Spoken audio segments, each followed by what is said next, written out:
Legal Pagers, if you remember last week, I chatted all about the differences between an independent contractor and an employee. Well, this week I have an extension of that topic and am bringing on my dear friend Janelle Henningsen with Janelle Joy. You are going to get boatloads of good info from us as we discuss the good, bad, and ugly of hiring on team members and how you can do it better. You're listening to the Legal Paige podcast, where we chat about life and business with a legal twist. I'm Paige, attorney and photographer helping online businesses and creatives tackle their business dreams without breaking out in hives. No more legal mumbo jumbo. This podcast features simple, bite-sized advice that'll have you legally legit in no time. Are you ready? Let's get started.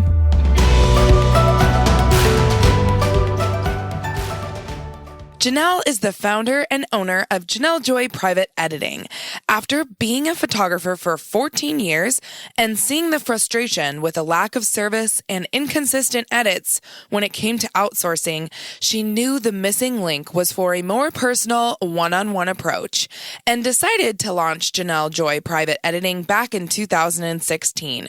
She now runs a thriving and successful editing business, helping wedding photographers from all over the world take back their time, enabling them to upscale their business, create better client experiences, and have a personal life in the process. In fact, the high demand for Janelle's personal and unique approach to private editing ended up growing from a one-woman show to now having a team of 6 editors in a period of just 1 year. Janelle is all in the details and definitely delivers a premium experience and service to all of her clients. Janelle and her team work with extraordinary high-end luxury photographers all the way down to the everyday wedding photographer. Her photographers have been published in all of the major publications such as Martha Stewart Weddings, Bride Magazine, Vogue, and more. She thrives by the motto, "Time is a luxury we can't afford to waste, so use it wisely and purposefully." You guys, I cannot wait for you to hear what Janelle has to say about hiring on her editing team and the processes she took to ensure everyone was a good fit and all her ducks were in a row. Legally, that is. Here's the episode, friends. As a reminder, before we get into this episode, I am legally obligated to give my disclaimer. So I am an attorney, but I am not your attorney. All legal information I talk about on this episode is intended for the masses and a large variety of different businesses. I am only your attorney when you hire me and we sign an engagement letter for me to work specifically on your legal issues. Please feel free to seek out another attorney in your hometown if you need specific legal advice or contact me for more information. Alrighty, here's the episode, friends. Hello, Legal Paige podcast listeners. I am so excited for today's guest. She is my really good friend. She's my client. I'm her client. Oh my gosh, we just have so much to get into today. I am so excited to have her on as my guest to discuss today's topic, which is all about building a team. Hello, Janelle. Welcome to the podcast. Hi, I am so excited to be here. Thank you, Paige. Yes, I seriously have been waiting for this day for you to get on the podcast. So our listeners are in for a treat today. Obviously, I know you, and I introduced you with your Janelle Joy Private Editing at the beginning of the podcast during our introduction. But I would like you to introduce yourself to all the legal pagers listening. So tell them what you do, why you do it, and kind of where you're at now. Yeah, I would love to. So like Paige said, I am Janelle. And so I am the founder and owner of Janelle Joy Private Editing.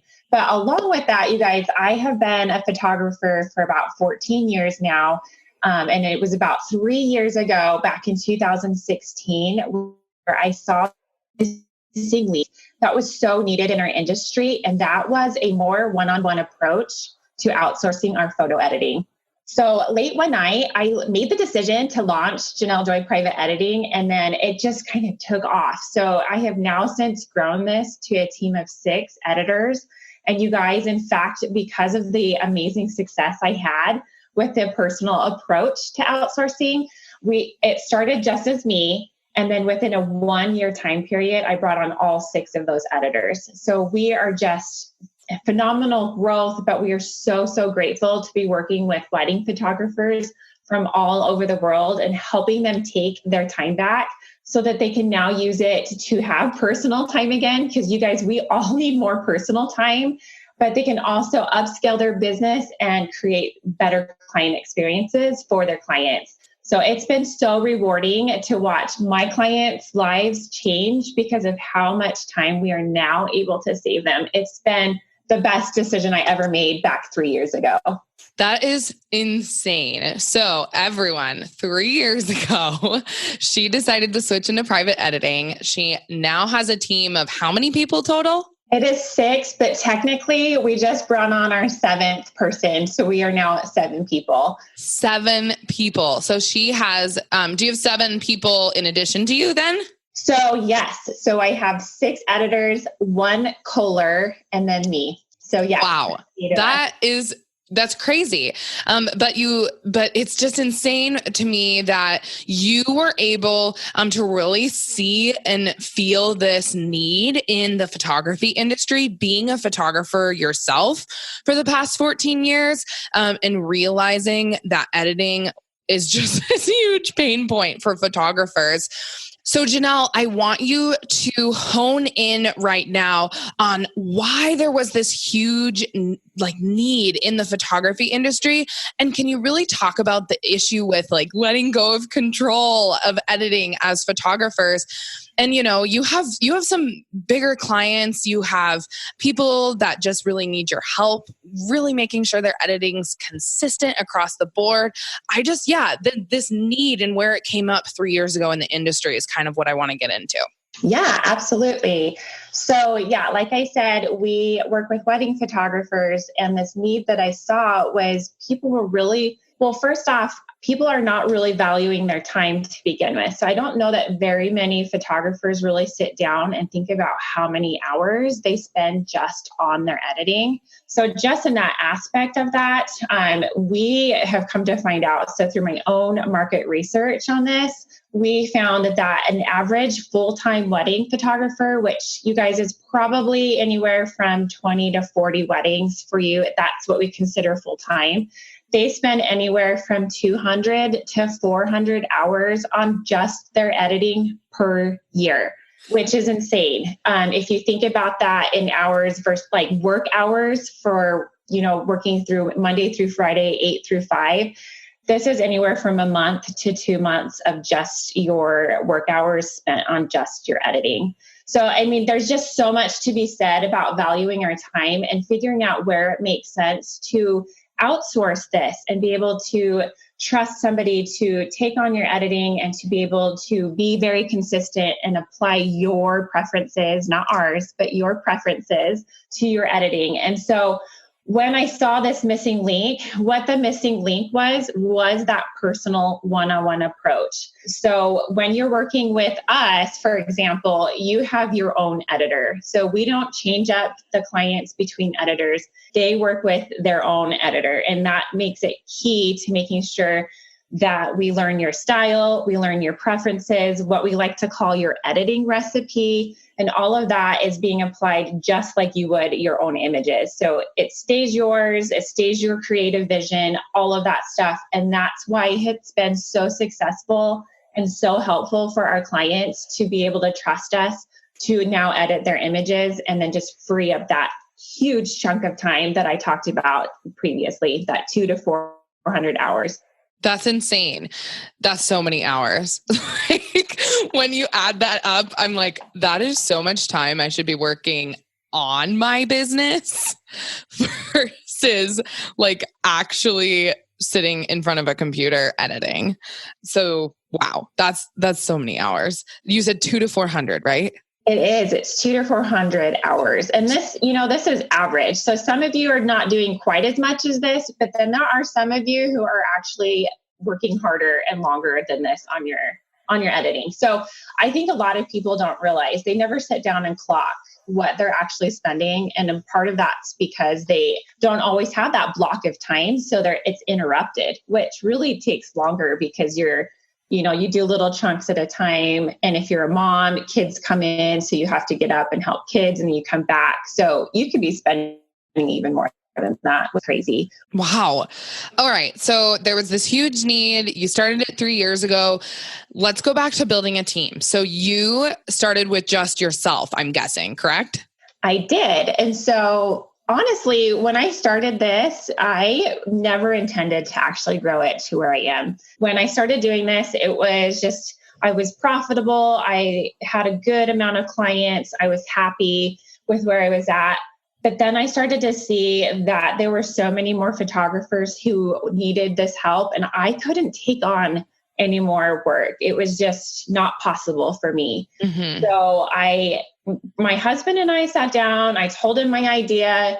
It wasn't an overnight decision. We were very, very, very careful about how we wanted to approach this and how it would make sense. And then that's when we decided it would make sense for me to be able to start bringing in other very skilled editors to then start working with more clients that come in, and I can help them by giving them to one of my editors. So that's kind of how it all started. And then it just took off. I mean, 1 year, Paige, is that crazy? I mean, six people in 1 year is just, I don't even know how I did it sometimes. Yeah, I know. We've talked about this before, and I'm like, you are a boss babe. So, and a boss mom and all the things. I really want to take it like step by step for people, because when I was first starting to hire on people too, and I get asked this question a lot, like, where do I find the right people? Where, like, how do I ensure that they are a good fit for me? Is there like a trial and error period? Like, how much do I need to handhold them for onboarding? So let's go back to like your first person. We don't need to talk about names or anything, but like, you brought this person on. How did it first start? Like, where'd you find them? What, they probably had a background with some editing. And then how did you onboard them to like the Janelle Joy private editing mantra, mission statement, how you would like to serve your clients?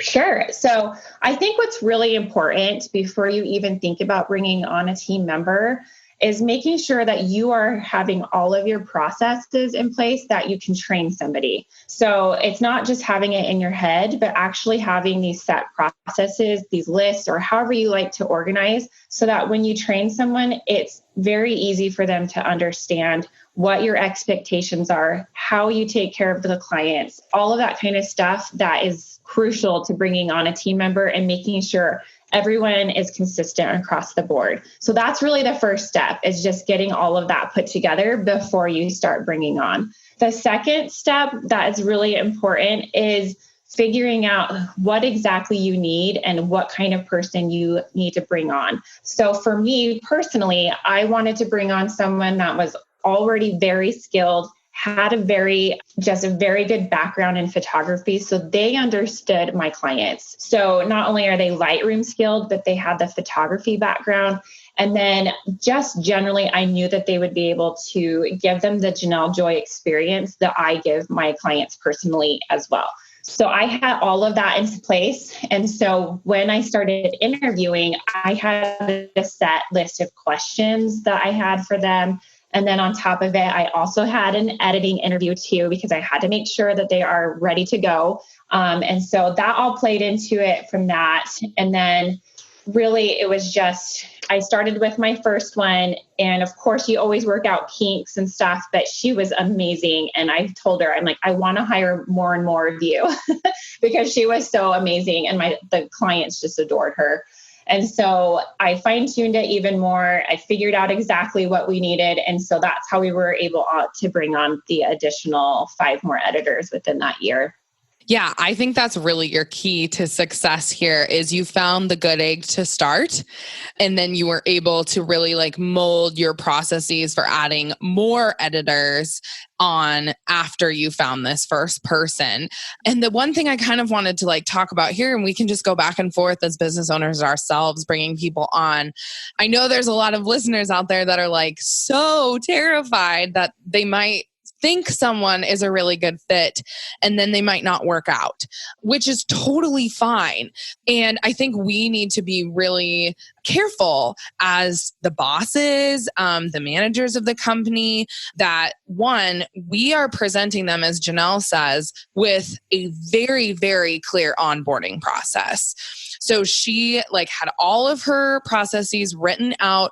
It was very clear to the first editor who came on, what her responsibilities were, how she was supposed to serve Janelle's clients, also the communication with Janelle's clients. So I would love for you, Janelle, to kind of talk a little bit more and extrapolate on your communication with your clients, because I have talked to you about this and I find it so interesting that you have found this beautiful way of having your editors contact their personal clients. And so there's that really good trust factor there.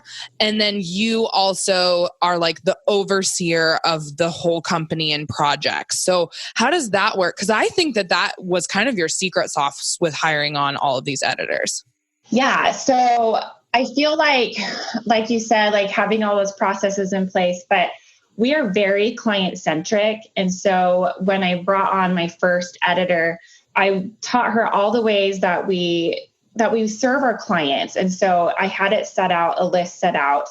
And so, for example, we are always on top of emails with our clients. And when we onboard a client, we initially do what we call a consult call. And so I would train them on how to do these consult calls and all of the stuff that was involved with doing this. And so it's building that trust with their clients. And so it's so, so important in a private editing, one-on-one private editing, that you have that relationship as client and editor. And I knew that going into this. And so I wanted to make sure that my editors were gaining that relationship straight out of the gate. And so that meant training them on all of the initial call process and how to do that, how to build that trust with their clients, and then just step by step after that.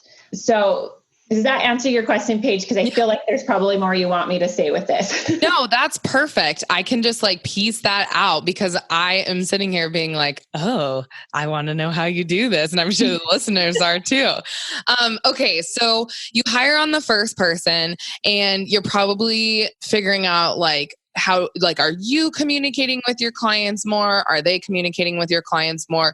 And obviously that was a process that you worked on, for your first year. And when you're hiring on a team, is you're not 100% clear on what's the right way to communicate with everybody. But what you do now is very, very clear when you're hiring on a new editor and onboarding new clients. So it's your company and your name is on it. Do you onboard people, or do your actual editors, you know that there's an opening with one editor and then they start immediately with that initial client meeting? Yeah, that's a really great question. So because of the importance of building that relationship with your editor, my editors do the onboarding with their clients. So what typically happens when a contact comes in, it comes to me first. And so I kind of look to make sure that this client that is potentially going to be a client is really we're going to be the right fit for them. So that's kind of my job first. And then once I kind of see that, yes, this is going to be great for them, we can really help them, then I let them know an editor that I know will be a perfect fit for them. And so I then let them know who that is. And then the editor reaches out to that potential client and gets the whole process going. The important That's perfect. Thing too, yeah. So the important thing too, I am not completely out of the picture either, because I want these clients to know that I value them as the owner. Mm-hmm. So I always let them know I'm here. I'm not gone. I'm still here. So if they ever need anything from me, my door is always open. And then I'm always cheering them on as well through whether it's Instagram and that kind of stuff, because I really care about all of our clients and I want all of them to succeed. So I'm very much integral in that part of it, but I want my editors to be very much one-on-one with them, because that's the key to success for making sure that everything runs smooth and that they're being well taken care of. Yes, exactly.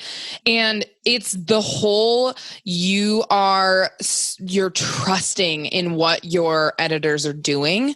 You have a system in place that you onboard them to work for your company as an arm and extension of you. And that is the beauty of your editing company, because the reason that you got so many referrals and your company is where it is today and people trust Janelle Joy Editing is because you have been able to make the process consistent across the board. No matter what editor they work for, they're always going to ensure that they get like quality service, quality communication, quality editing. And the best part is you're the manager overseeing these people and you know their style, you know their communication style. So I love that you have the initial client contact when a photographer comes in, and then you can really parse out that personality and who it's going to best fit with. When you said that, I was like, that's genius.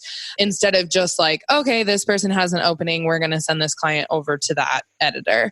So that's amazing. And yeah, I think it's really important too that these photographers are getting, they are mainly communicating just with that editor, because I think the biggest thing I see with businesses nowadays that are hiring on a team is there's too much micromanaging. And you have the best way to not micromanage. And it's because you trust. It's because you trust your editors to do their job and to do it well. And then if there's a situation that comes up or something that you need to get involved in, that's the point at which you get involved. But until that happens, you trust the fact that they can do their tasks, they can work with the clients every step of the way, and there's no micromanaging. And I will let everyone know now that I have felt like that is the biggest fault of business owners in our industry. And I'm talking about like online businesses here, is we are constantly hiring out and exporting duties in our businesses because we start as one woman shows or one man shows, and then we start bringing people on and we still think we're the bosses of everything and we need to have our hands dipped in all of the different tasks that everyone's doing. When in fact, what we're trying to do is take a step back and not have those duties. So Janelle, ultimately what I'm trying to say here is the way that I see it with your business is you really, really have a way of being able to not micromanage these editors. And I think that's why you've built such a successful team. Well, thank you, Paige. Yes. And I will say it's always a little scary at first because all of us, I get it, letting go of that control is really hard. And so it's essential that you know exactly what you're looking for in somebody that you're bringing on for your team. And so, for example, when I brought this team on and I started interviewing, between the different interviewing, I think we're at like 3 different interview processes, like 3 different times I've done this, bringing someone on. I didn't bring all 6 on at the same time, obviously. So we did like 3 separate groups of interviews. And I had, between all 3 of those, probably just under 200 applicants. So that being said, I was very fortunate to be very picky about who I picked. And so there wasn't just one interview. We had 2 interviews for the ones I was interested in. And some of them I even brought on as a 3rd final interview just to make sure I had all of my ducks in a row, and that knowing when I hired them that they would be exactly what I needed. So that was really key. Oh my gosh. Yes. Let's get into this. So how do you choose? How do you choose the right person? Okay. So you had 200 applicants. Was this for like the first position or like when you opened it up after you hired someone on? So in total.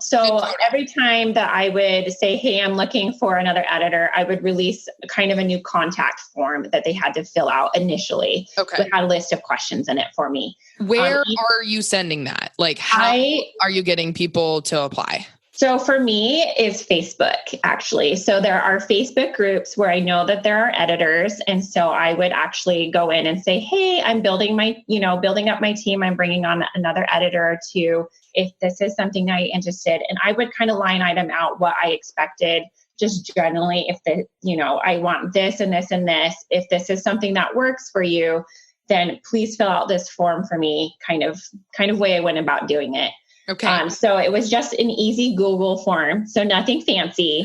You don't need anything fancy. You just need questions answered. Exactly. So we don't have to overthink this. Mm-hmm. So it was a Google form. I had my questions in place that at least got me to a point where I could decide if they were worth interviewing or not interviewing, kind of from there. And so each time I did this, I probably had anywhere from, roughly 40 applicants each time I've done this. So, okay.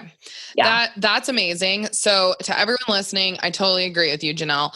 If you are on the search for a virtual assistant, an editor, I don't know, a second shooter, if you need a graphic designer, if you need a copywriter, there are so many Facebook groups out there that you can just post this and you will not only find people in that group, but then those people know people. And I call it like this spider web of you being able to find that right person. Is someone even might in that group be like, oh my gosh, I just talked to a friend who really wants to get into this, or, has these editing skills and they would be the perfect fit for this job. And then they tell them to apply and all of these things. So I call it like this spider web of being able to find people online. I think Facebook groups is always a really great place to start when you're looking to hire people. I also have heard LinkedIn is really good. I've never used the process personally, but I know it's good. But for lots of us that are in the creative world and the wedding industry world, I would say Facebook groups is where you should start. And then Janelle, I loved that you had an application with questions because again, what's happening is I think people just want to find someone and they want it so fast that they kind of forget about what could happen if something falls through. If something falls through the cracks, if you guys didn't clearly communicate that was the job or that was the task, that was your responsibilities at the beginning of the employer relationship or company independent contractor relationship, you want to ensure everyone that when you're hiring on a team member, that is all taken care of at the beginning. And so I love that you had an application. And then it sounds like you did not just one round of interviews, you sometimes did 2 and you sometimes did 3. Is that correct? I did. And that's where I come in again. And I want to just make sure you guys understand to be picky, because it's so much harder to fire someone than it is just to take the time to hire the right person and just trusting right into it. So figure it out, like really right on before you start even doing the interview process, what you're looking for and what you will not settle on. Yes. So and Janelle, I found it really interesting too when I'm hiring on people is after the first interview, you actually need to take 24 hours to 48 hours and really let that interview sink in. And then you as a business owner come up with even more questions, because I want you to think about what could happen in the future, or did I miss something? Did they say something that makes me want to ask them another question? And that is why the second round of interviews and the third round of interviews is so important. I also think it's important too, and Janelle, we're going to get into the legal stuff here in a bit, but you were hiring on independent contractors. And lots of us, you guys, all of you listeners that are hiring on, your first virtual assistant or your team member, you're hiring on likely an independent contractor. And what that means is you're going to have less control over what they're doing. And you can control the outcome, the project, but they're not going to be sitting next to you in your office all day like an employee would. So if you are clearly communicating at the beginning, you're getting all those questions out there, you guys are going back and forth and just ensuring that you're the 100% good fit, that is going to save you in the long run. So Janelle, genius to do that. Thank you, Paige. I don't always feel genius, but yes, we were very, very, very particular about this one going into it. Yeah, in particular about it. And the one thing I wanted to say too is I want to give a shout out to your husband. You had someone to be a bouncing board off of you, doing this entire onboarding process and bringing on more team members. And so for all of you listening, don't forget to have someone that you can talk to, whether that's your partner, whether that's a parent, whether that's just a mentor friend in the industry that's also had brought team members on. That is so key to be able to like talk to those people as you're going through the process versus like something falling through in 2 to 3 months. And you could have like alleviated that problem at the beginning just by bouncing your ideas off another person before you like sign the independent contractor agreement with somebody. Yeah, absolutely. I don't know how I would do it, honestly, without having my husband as that sounding board, because sometimes we as business owners are too close to it. Yes. So they're able to help us step back a little bit and see it as a bigger picture and just really, it just is a huge deal. So I would recommend definitely having somebody help you just kind of get all of this started and going. But even someone that you can talk to about who you've interviewed and what are the positives and what maybe are the negatives, and help them talk you through it and maybe help make that decision a little easier for you. Yes, totally. And as I've learned too, my partner and fiance, Marco, he has the same thing. Like I'm so close to my business, and to be very frank with everyone listening in, and this is why we have these conversations, is like, we're trying to teach you all like this, what we've learned, and we don't want you to either make the same mistakes, or we're hoping that you can heed our advice and like really ensure that you're hiring on a team member the right way. I had some failed virtual assistant situations, and like I said, to be very honest, it was because I was too close to my business, and I hired on a friend just because they were my friend, and I thought they were a good fit. And I've learned through all of that, I've probably had over the past 8 years, 2 to 3 virtual assistants that didn't really work out for various reasons. There was never like a bad end to the relationship. It just wasn't a good fit. But looking back on that now, I'm like, I have been able to take a step back. Marco's been able to talk me through, like, you might like this person, but are they exactly what you want this role to be? Like, can they give it 150%, or do they just want to work for you because they like you and they want to please you? Or do they just like your business? Like, do they just kind of want to be a piece of the pie? Like, do they just want to like help, even though they might not really have the skill set or have the ability? Like, some people just might not have the time to invest into being a really good independent contractor or assistant or editor in your situation, Janelle.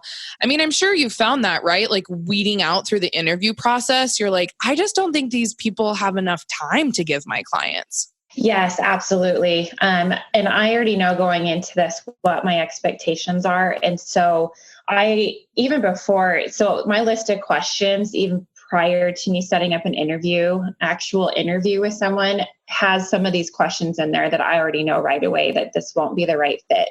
So just knowing exactly what you want the role to be, what your expectations are, just even personalities, like you've got it that you won't know this until sometimes you do your interview. And I do video interviews so that I can meet them face to face and I can see just how they do in the video, just personality and all that great stuff. And so I honestly I've narrowed it down pretty easily since starting my first editor down to just this last one that I just brought on. And so I know exactly what I'm looking for, how I know clients will interact with them, everything. And so it's huge. It's a big deal.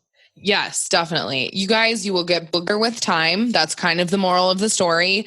You could have a really good hire to start, like Janelle did. You could have a situation where it's just not a good fit like I did, but I promise you will find people. And I always say this, I'm kind of a blunt person, especially when it comes to like lawyering and being a business owner. Like, that's just the cost of doing business. And we do need to realize that as business owners, is like, sometimes if it's just not working out, like, that's a cost of doing business, and you're going to lose more money in the long run if you don't fix that right now and hire someone that's a better fit for you. Okay, so to wrap this up, I feel like, Janelle, we might need to have you come back on, honestly, because I have a feeling we're going to like field a lot of questions from Legal Paige podcast listeners on building a team. And I have probably like 15 other ways we could go with this podcast interview. I would love that. Yeah, I think it would be good. And I think we need to get these questions from people on like, okay, like, what more do you like, what would you suggest in this situation? And what would you suggest if this happens, or if they're saying this, but I want a person to come on my team that's doing this task, but maybe they have this skill set, those type of things. But we don't need to get into that. I just wanted to wrap up with the process, you guys, that we feel and Janelle feels is a really, really good way to bring on a very successful team member. Step one, figure out your processes. Like how, step by step, how are you serving your clients? What is the onboarding process with your clients? How are you serving them with every single task or project that they are giving to you? So for Janelle's, it's like she had a very clear step-by-step process of like how her photographers are sending their Lightroom catalogs to their editor, how their editor is editing them, and then how they're sending them back, how the payment systems work, all of those things. That is the processes you need to have in place before you even get to the reaching out and interview and application stage. Then you do the application stage. So you put it out on Facebook groups, on LinkedIn, really anywhere that there's you're going to be able to crowdsource like applications. And then she just had like a simple Google form. Like Janelle said, there's no need to make it crazy and fancy. We just need to get answers to our questions. They apply, and then she narrowed it down with all of the applications that came in. And then she did not just one interview, but sometimes two and sometimes three. And that was really important and integral for her. And I actually just hired on a part-time employee as well. And it was the same situation where I had to do like 1 to 2 to 3 different interviews to ensure that this person was the right fit. Because as Janelle and I talked about, you think of more questions, you think of more things that you just want to make clear at the beginning, that what this relationship is, what the responsibilities are, and to ensure this person is going to be a good fit. So, that being said, Janelle, I just want to briefly get into, and I think we should really only touch on here, the legal things that were integral in hiring these people on. So let's just focus in on that for a second. So, because I could talk all day about this, what did you hire them on as an employee or an independent contractor? Let's start there. So it was very important to me to only hire on independent contractors. And Perfect. So, yes, that's what we chose to do. And why? Let's just go into the why. Like, what did you know about the difference between an employee and independent contractor? And then why was that the best fit for you? And then I can kind of add in some legal stuff here for the listeners. Absolutely. So with my husband, we sat down and we literally, you guys, we went on and we researched the difference between a W-2 employee or a W-9 employee, so 1099. And so we knew for this to be successful and for this to make sense financially, it needed to be a 1099 employee, and that they're independent contractors. And Paige, you can jump in because you're going to be a lot better explaining legally. But I knew that that's how I was going to be able to financially make this work. And also to make it successful, I knew it needed to be the independent contractor. Yes. So I'm guessing that you were like, okay, if we hired, the difference here financially, you guys, is an independent contractor, you are hiring someone and you don't pay for any taxes related to them working for you.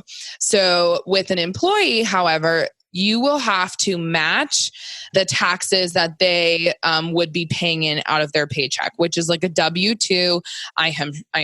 I would say 99.9% positive that all of you have experienced W-2 world, where you have a paycheck and then you see on your pay stub that all of these different things all of these taxes are getting taken out. So your Social Security, your Medicare, your state taxes, sometimes local taxes, but your federal and state taxes mainly are getting taken out of your paycheck. What you might not know, though, is that your employer then also has to pay in certain things to the state government and the federal government to match your taxes. So financially, it's more expensive to hire on an employee. Like that's pretty much just like the sum of what I'm trying to say. And lots of people, I would say, should only start out with hiring an independent contractor to ensure that your return on your investment on getting, like being more profitable, which is pretty much our whole goal in hiring on a team, is we are trying to scale in some way, shape, or form. And so to do that, we need to hire on help. And at the beginning, you just probably don't want to pay in all of those taxes. So hiring on an independent contractor, if they are making, so Janelle, this is probably not what your employees or your editors make, but say you pay them $500 a month, because I think this is the easiest example for people. As an independent contractor, then what are you paying them? You're just basically sending them a check, or you're paying them online $500, correct? Correct. So I'm not doing any of the fun taxes of the W-2 stuff. So I'm literally just sending them the check, and then it's on them to do all of that. Yes. So your only financial obligation at the end of the year is to send them, you guys, what's called a 1099 miscellaneous form. It is required under law that you send them. I know that some business owners don't send people 1099s, but if somebody worked for you and you paid them more than $600 in that calendar year, you need to send them a 1099 form. And what that means, you guys, is you're just alerting the IRS that you paid someone and they have income from you as a contractor of something more than $600. And it helps because it's like a good checks and balances on your expenses that are coming out for your business every year that you're deducting before you have to pay taxes. And then also because either their social security number, if they are just an independent contractor that's acting as a solo business owner, sole proprietor, they're using their social security number, or their federal employee identification number if they are an LLC, that would be attached to the 1099 form, which means the IRS can then go check and make sure that those people are reporting the same amount of income. So like I said, it's just a checks and balances system. So all in all, made more financial sense for you, Janelle, to hire them as an independent contractor. Absolutely. And then the way that I've set up too with my independent contractors, because I hire such highly skilled editors, I pay them really well. And so I absolutely could not make this work if they were a W-2 employee. Yes, perfect. Yep. If you're going to pay someone super well, you need to ensure that financially you can afford it and that they're going to work for you and you're going to make something in return. So perfect. Financially, you hire them as an independent contractor. Now, I want to get into the control a little bit too, because that's a biggie here with the employees versus independent contractors. Obviously, these people aren't in your office, right? Right. No, I've got editors. You guys have got them all over the US. Plus one of mine is in Japan while her husband's in the military. So they're all over the place. Yeah. And they're using their own equipment. Yeah, their own equipment. They actually, any of our transfer, so we use Dropbox, for example. We do our transfers through all that. They are in charge of they pay for all of that. That is all on them. Okay, so they pay for their own Dropbox account. I'm guessing they pay for their own editing software? They do, yep.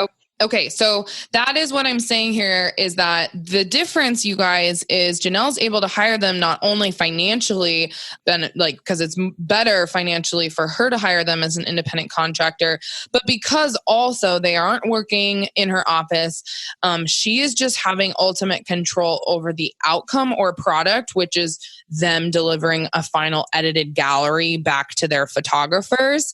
And then they are in charge of their own equipment, their own software, their own Dropbox account, like all of that is in their control. And also, Janelle, I'm guessing you're not like, you need to work 8 to 5, you need to be available during these office hours.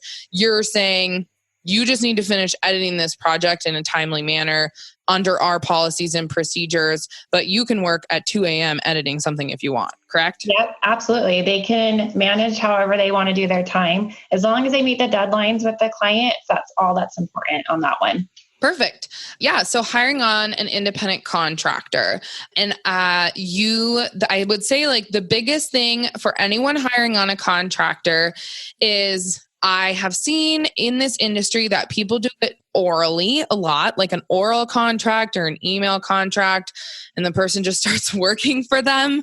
And Janelle, I just want you to kind of talk about your contract a little bit. I'm guessing I know because you guys, I helped her write one. You have a contract. Yes, she did. And I'm so grateful. She's amazing.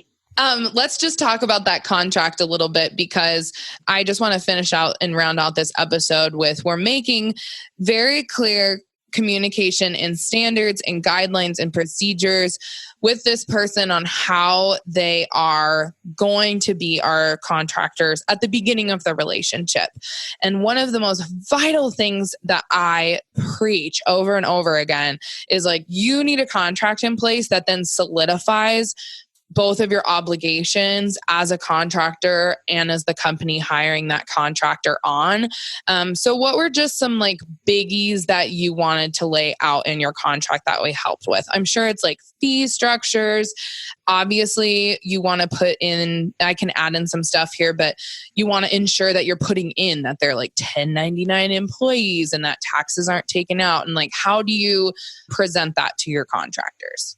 Yes. So with the independent contractor agreement, in that we, Paige and I, when we talked about this, I told her all of my concerns, all the things I wanted. And like she said, like fee structure. So they were very clear on how they would be paid, as well as kind of my expectations as far as how they're going to take care of the client and the things that I need them to do. So we listed all of that out. And another thing too, that I think is really important is any of the materials that I have created. So my processes and all of those unique special things that I have for Janelle Joy, that they would be protected. Yes. So it doesn't matter that they're an independent contractor and they, on that side of things, but the stuff that I created would stay with Janelle Joy, and that the clients would be protected as well. And so anything with their stuff would be protected and not be used for anything but theirs. Exactly. So I would say the biggest risk that you potentially had when you're hiring someone on is these editors who are contractors for you, Janelle, were getting all of these presets, all of these very valuable editing styles of these photographers that were trusting in you, that those were never going to get out. And so she wanted to ensure, you guys, that these editors signed a very rock solid intellectual property clause and have that in her contract that's so concrete and says you cannot share this with anyone. So we made sure to have an intellectual property clause in there, a confidentiality clause in there. All of the copyright is under Janelle Joy Private Editing. And then the other thing I just wanted to point out here, and of course, you guys, Janelle's having other clauses that we don't need to discuss because those are very, very specific to her business. And all of you should have very specific clauses related to how you run your business and how you want to hire on a contractor. But I think I'll just end here with saying one of the things that I had to alert Janelle to is, while hiring on a contractor is great, right? Like it's wonderful. Like it's financially better for you. It's good for them too. Like the contractors can work their own hours. I would say one of the biggest things that some people don't realize is they are the word independent contractors for a reason. And the termination clause needs to be in there too. And you guys, any party can terminate at any time. That is one of the risks involved with hiring on an independent contractor. Hopefully, though, like Janelle said, she's trying to find the right people so that nothing like that happens. But you cannot actually set a certain amount of time that they can't leave you. That looks way more like an employee. So a contractor has to be, both parties can terminate at any time. Just probably one of the last important clauses that you want to ensure you have in that agreement. Yes, absolutely. And I just think when you're looking to hire someone, you just want to be cognitive of kind of what they're looking for. So what I wanted to avoid, for example, was to hire somebody that was in it for the wrong intention. So they wanted to come in, learn all of my great systems, and then just jump ship. So you just need to make sure you're aware of all of that. But like Paige said, you don't necessarily have control, but just be careful about who you hire and just know that you can trust them to, take care of you and trust in you and want to help you in your business. Perfect. I'm just going to finish it out with when you guys get that independent contractor agreement solidified and ready to go, I don't want you to just send it to your contractors. I want you to have either like a virtual conversation with them or outline in an email all of the really important clauses that are in that agreement before the other person signs. Because again, that is just ensuring that it's very clear what they are agreeing to under this contract and how they are going to be a very successful contractor for your company at the beginning of the relationship. Woof! We went through so much, Janelle. I know, but I'm so excited. It was so good. And I hope that you guys found it very helpful. Oh, I think they did. I think we're probably going to have a round 2 because I am like, oh my gosh, we could go, like I said, we could go off in so many different tangents here on hiring on people. And we could get more into the legal stuff as well, you guys, if you have more questions. So please feel free to reach out to me on the Legal Paige podcast. But Janelle, also they can reach out to you. So can you tell our listeners here where to find you? Right. So I am on, Instagram. So if you were trying to find me on Instagram, I'm Janelle Joy, and then it's _photo_editor. I know, funny, but that's the name that I have. And then a great place to find me too is on my website if you're interested in. So if you're a photographer a wedding photographer, I should point that out, looking for someone to outsource with, we still have openings. So we have availability. Great place to go to is my website is janellejoy.com, and you can fill out that contact form. And then if you have anything else that you have questions for, again, you can even email me at janellejoy.com. So, oh my gosh. You are so awesome. And it's JANELLE and then Joy. Just so everybody knows, 2 L's and 1 N. And you guys, Janelle has been such a vital resource for many of my clients and students and people who have bought and shop items from me for hiring on a team. She talks about it all across the country to people. And I'm sure she would just be willing to field some questions if you guys have specific if you want to do some Q&A with her on hiring on a new team member, because she's done it and now she's got 7, which is insane. Janelle, thank you so much for giving up your time to us today. This was just a wonderful talk about hiring a team. And I think that all of our listeners got insanely valuable information from you. Well, thank you. I really loved being on. And thank you so much, Paige, for inviting me to do this with you. You are so welcome. Bye. I will talk to you very soon. And thank you all for tuning in today. Hey, thanks. Bye. Thanks so much for listening to this episode of the Legal Paige podcast. See, I told you being legally legit isn't so scary. Be sure to visit thelegalpage.com for all show notes. And it would be super awesome if you could head over to iTunes and leave a review. Last but not least, don't forget to join my free Facebook group for unlimited legal and biz Q&A. Chat soon, Legal Pagers.